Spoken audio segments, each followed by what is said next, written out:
So I just picked up the Google 10a phone, and I also picked up the official Google 10a Pixel Silicone phone case. So let's get this open.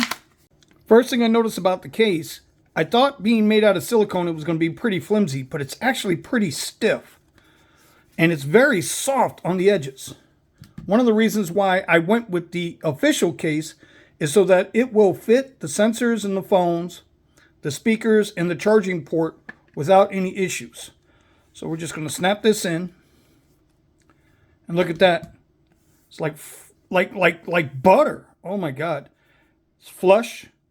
Actually, the phone sits inside a little bit, which is good. The cameras are absolutely fully on view and available for whatever is needed.